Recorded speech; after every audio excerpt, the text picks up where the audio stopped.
विक्रांत विशाल है, विराट है, विहंगम है। विक्रांत विशिष्ट है, विक्रांत विशेष भी है।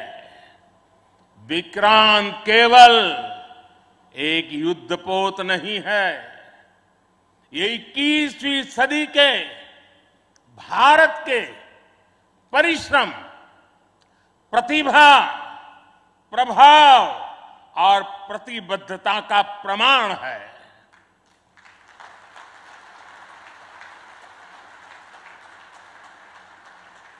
यदि लक्ष्य दुरंत है, यात्राएं दिगंत है, समंदर और चुनौतियां अनंत है, तो भारत का उत्तर है विक्रांत।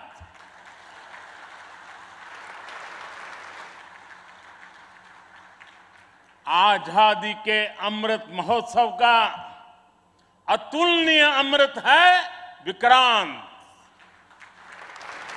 आत्मनिर्भर होते भारत का अद्वितीय प्रतिबिंब है विक्रांत।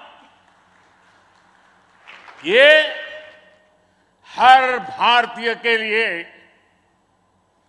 गर्व और गौरव का अनमोल अवसर है। ये हर भारतीय का मान, स्वाभिमान बढ़ाने वाला अवसर है। मैं इसके लिए हर एक देशवासी को बधाई देता हूं। साथियों, लक्ष्य कठिन से कठिन क्यों न हो, चुनौतियां बड़ी से बड़ी क्यों न हो, भारत जब ठान लेता है तो कोई भी लक्ष्य असंभव नहीं होता है।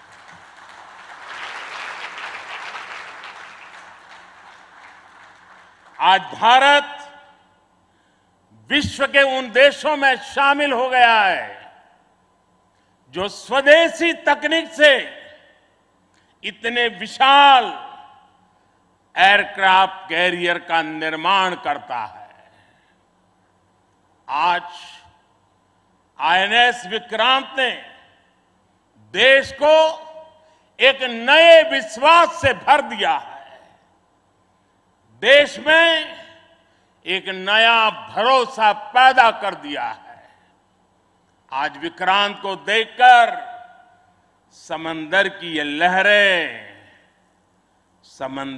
लहरें आह्वान कर रही है, अमर्त्य वीर पुत्र हो, अमर्त्य वीर पुत्र हो, दृढ़ प्रतिज्ञ सोच लो, प्रशस्त पुण्य पंथ है, प्रशस्त पुण्य पंथ है। बढ़े चलो, बढ़े चलो, बढ़े चलो।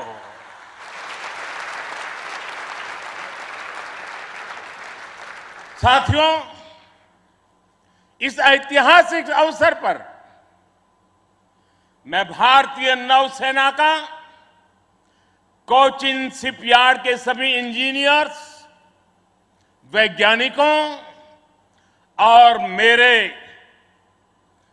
श्रमिक भाई बहनों का अभिनंदन करता हूं, जिन्होंने इस सपने को साकार किया है। केरला की पुण्य भूमि पर देश को ये उपलब्धि एक ऐसे समय पर मिली है जब ओणम का पवित्र पर्व भी चल रहा है।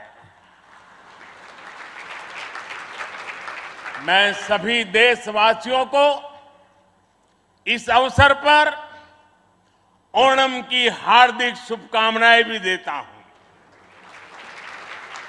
साथियों, आईएनएस विक्रांत के हर भाग की अपनी एक खूबी है, एक ताकत है, अपनी एक विकास यात्रा भी है। ये स्वदेशी सामर्थ्य, स्वदेशी संसाधन और स्वदेशी कौशल का प्रतीक है। इसके एयरबेस में जो स्टील लगी है वो स्टील भी स्वदेशी है।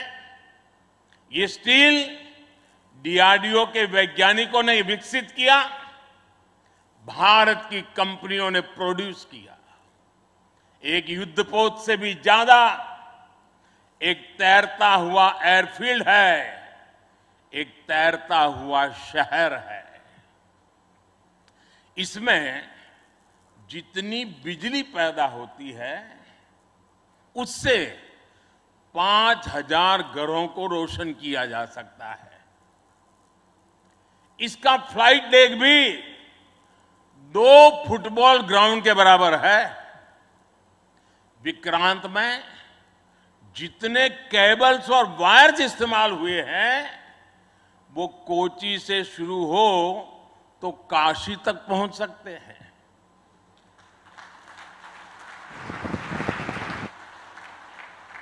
ये जटिलता हमारे इंजीनियर्स की जीवटता का उदाहरण है। मेगा इंजीनियरिंग से लेकर नैनो सर्किट्स तक पहले जो भारत के लिए अकल्पनीय था वो हकीकत में बदल रहा है। साथियों, इस बार स्वतंत्रता दिवस पर मैंने लाल किले से पंच प्राण का आह्वान किया और हमारे हरि जी ने भी इसका उल्लेख किया। इन पंच प्राणों में पहला प्राण है विकसित भारत का बड़ा संकल्प, दूसरा प्राण है गुलामी की मानसिकता का संपूर्ण त्याग, तीसरा प्राण है अपनी विरासत पर गर्व, चौथा और पांचवा प्राण है देश की एकता, एकजुटता और नागरिक कर्तव्य। आईएनएस विक्रांत के निर्माण और इसकी यात्रा में हम इन सभी पंच प्राणों की ऊर्जा को देख सकते हैं। आईएनएस विक्रांत इस ऊर्जा का जीवन संयंत्र है। अभी तक इस तरह के एयरक्राफ्ट कैरियर केवल विकसित देश ही बनाते थे। आज भारत ने इस लीग में शामिल होकर विकसित राष्ट्र की दिशा में एक और कदम बढ़ा दिया है। साथियों, जल परिवहन के क्षेत्र में भारत का बहुत गौरवमयी इतिहास रहा है। हमारी समृद्ध विरासत रही है। हमारे यहां नौकाओं और जहाजों से जुड़े श्लोकों में बताया गया है, दीर्घिका तरणि ही लोला, गत्वरा गामिनी तरीहि, जंगाला प्लाविनी चैव धारिणी वेगिनी तथा। ये हमारे शास्त्रों में इतना वर्णन है। दीर्घिका, तरुणी लोला, गत्वरा, गामिनी, जंगाला, प्लाविनी, धारिणी, वेगिनी। हमारे यहां जहाजों और नौकाओं के अलग अलग आकार और प्रकार होते थे।